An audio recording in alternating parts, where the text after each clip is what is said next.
Hey, it's B-Ball Joe, and this music always gets me really excited. We're starting a new series today with Workers and Resources Soviet Republic, a super awesome city builder game, still in early access, but totally worth your time. Stick around, find out for yourself.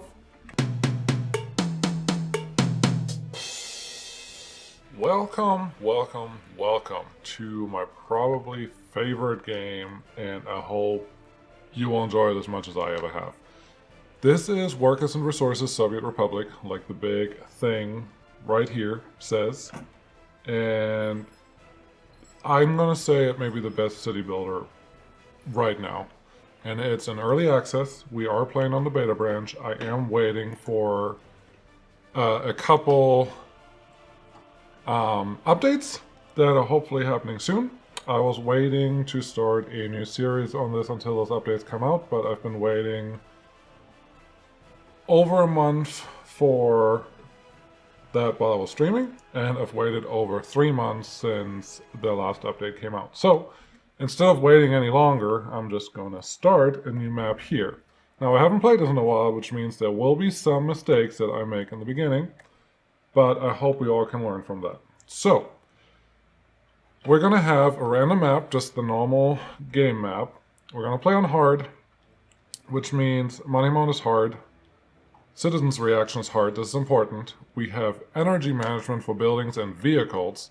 That means we have to use fuel for vehicles, and we have to use electricity for all our buildings. That's important. Day-night cycle. The night just looks pretty. It may not be the best for videos, but it just does look pretty. Seasons. This is a relatively new feature. With it, you will have colder seasons and warmer seasons, which means you need heating.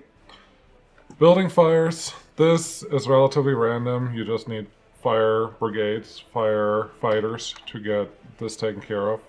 Global events is not on yet. This is something for later. I hope it will be cool. Pollution.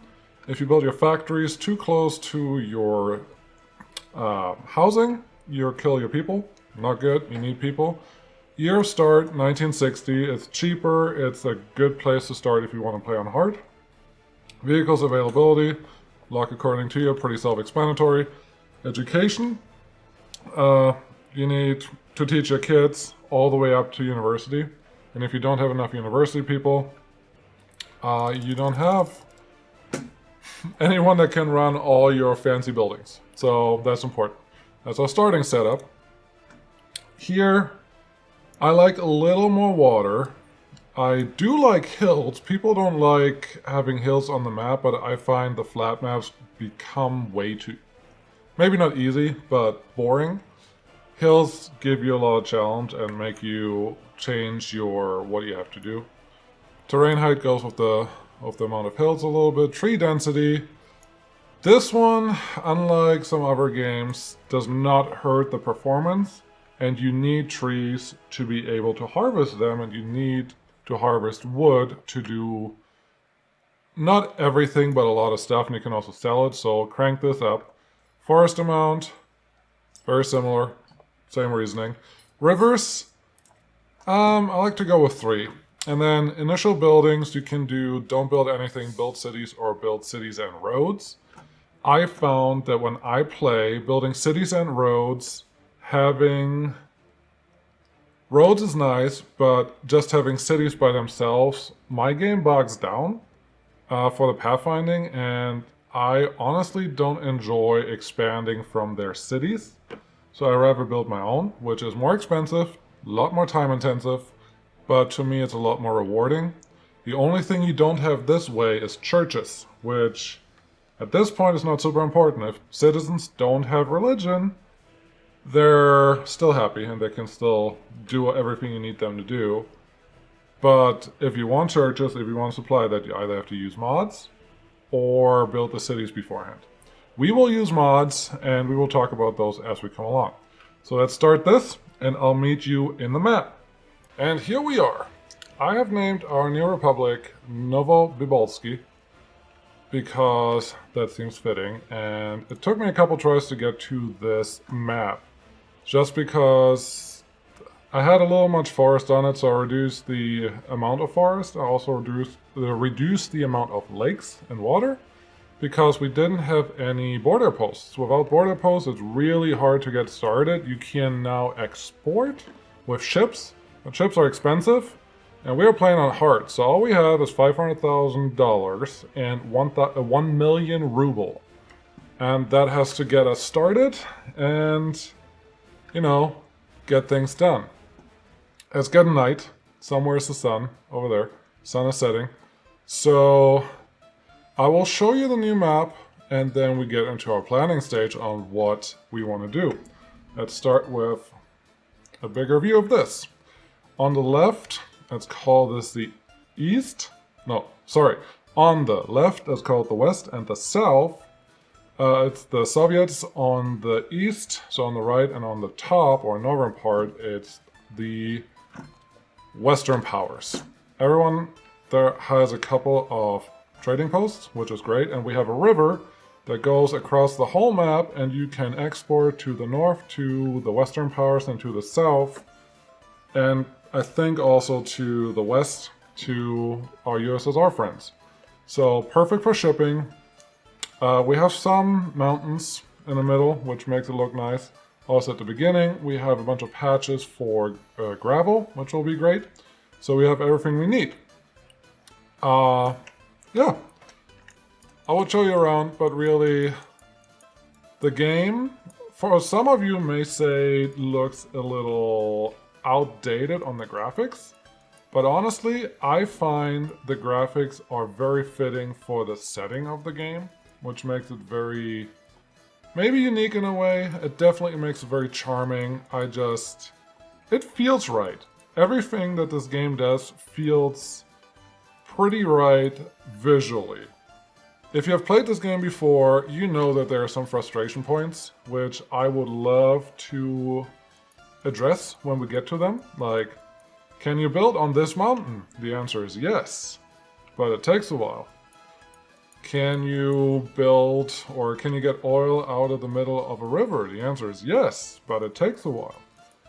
Can you build roads up a mountain? Yes, you can, but it takes a while. There's a lot of things which I see a lot in the forums that people get frustrated with, and it's totally understandable.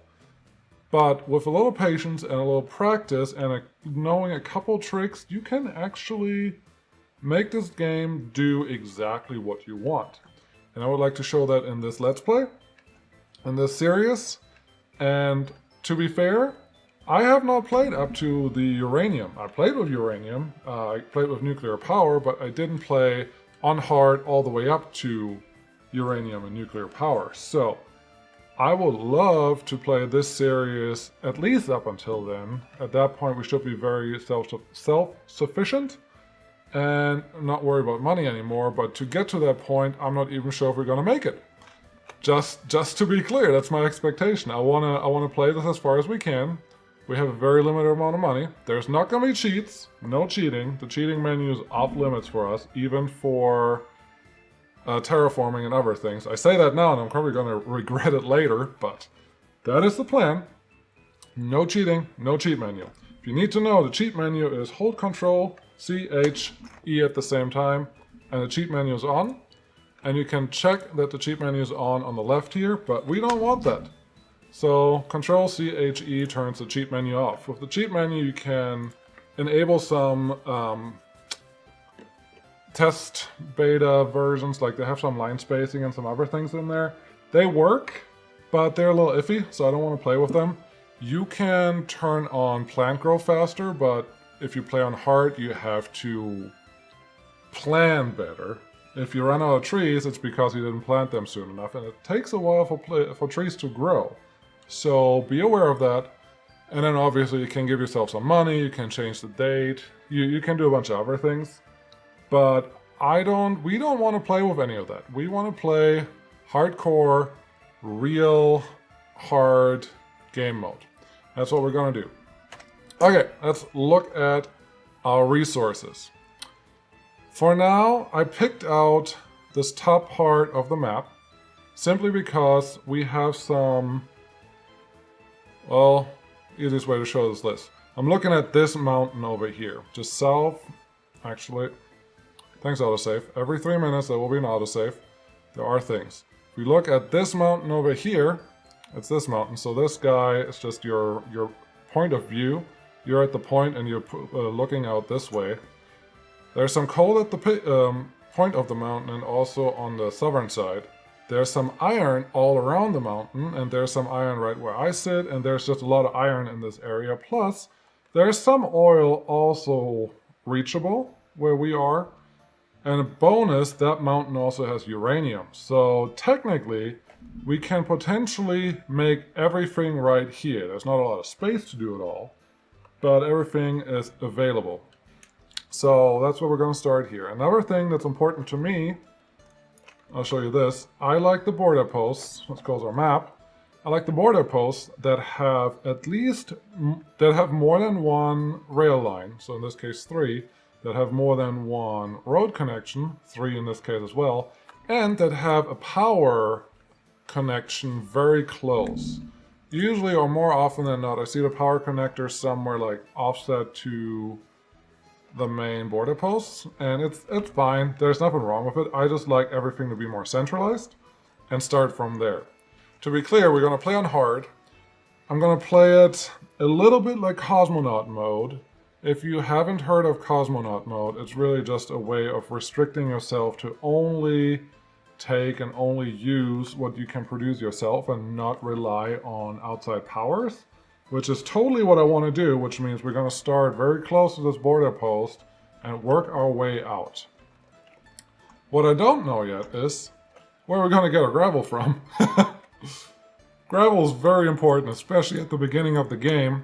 Here's some gravel over here. But there's some on the mountain here. Maybe.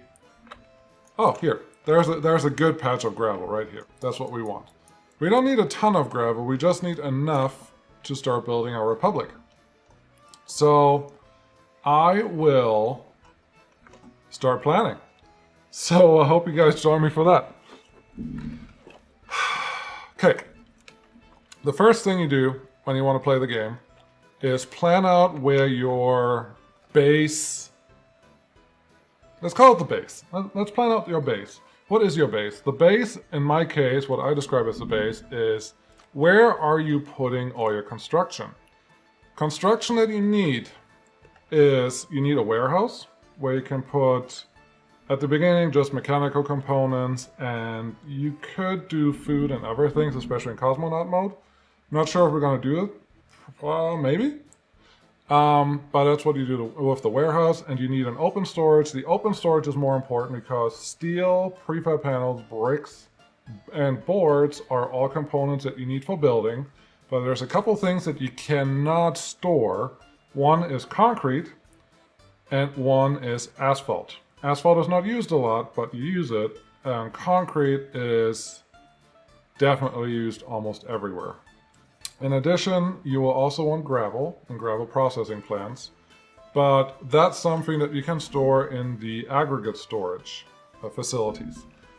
I think we will start with asphalt, concrete, a couple small warehouse and open storages, and then a construction office. And with that, we will be able to start our society. Let's call it that. I think the first place for our first city will be just over here. I don't think there were any natural resources. You want to try to avoid to build on natural resources, and you also want to try to avoid building close to natural resources because your factories will have pollution. Pollution kills people. That's not good. Oh, when you start in Cosmonaut mode, very important. Turn off your auto purchasing, rubles or dollars. You can turn on your wireframe if you want. White means it's pretty flat. Orange means it's okay. Red means you have to do a lot of terraforming. So you can turn it on if you want. We will probably use this when we get to it. I will start using mods. Mods, because Cosmonaut mode is very... it's hard enough as it is. And it's a lot better if you play with smaller industries, with smaller buildings at the beginning, because one, it guarantees that you can actually get done what you're starting.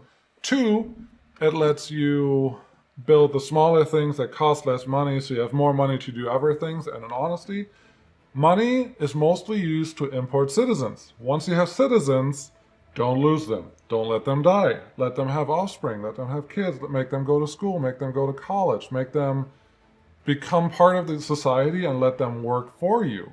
It will take a while, but they will produce and reproduce and increase in numbers. And once get that ball rolling and they're healthy and happy, you have a society that works. Without citizens, you can't do anything in this game.